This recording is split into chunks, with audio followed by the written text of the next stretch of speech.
Почитувани, 3 дена изнесуваме сомнежи за местење на тендер во висина од 22 милиони евра за надзор врз изградбата на коридорите 8 и 10Д. 3 дена медиуми изнесуваат информации, а јавното обвинителство молчи. Токму затоа е ниска довербата во правосудството, зашто истото има потреба со денови да чека кога станува збор за сомнежи за криминал во власта. Имаме две ситуации кои индицираат на нерегуларности при изборот на шпанската фирма Ептиса за надзорот вреден 22 милиони евра и само тие се доволни за јавното обвинителство да отвори постапка. Тоа се: првиот, владата на 30.9.2020 година носи одлука со која им препорачува на сите институции да не склучуваат договори со Ептиса, затоа што истата компанија работела несоодветно, незаконски и неетички на железничката пруга Куманово-Белјаковци.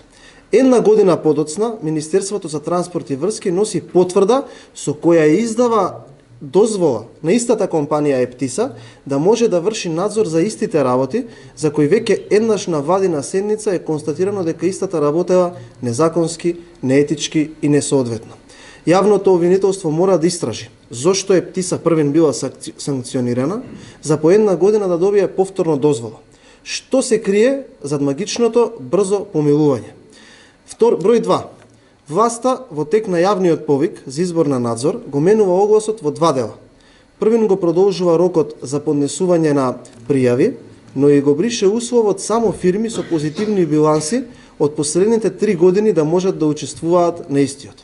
Со оваа одлука власта дозволува фирми за губари да се јават и да добијат тендер вреден 22 милиони евра. Таква фирма за губари е Ептиса, која во билансите од 2019, 2020 и 2021 година прикажува милионски загуби. Поради итноста на постапката, а имајќи во предвид дека отпочнувањето на работата на автопатите треба да започне брзо, го повикуваме јавното обвинителство да не чека и итно да отвори постапка која ќе го расветли случајот. Ненавремената реакција на јавното обвинителство може да значи штета по државата подоцна во процесот, а таа штета ќе оди на вина на јавното обвинителство. Затоа е потребна итна реакција. Очекуваме јавното обвинителство да отвори истрага и да побара од судот времено запирање на постапката се до крајно расветлување на процесот. Ви благодарам.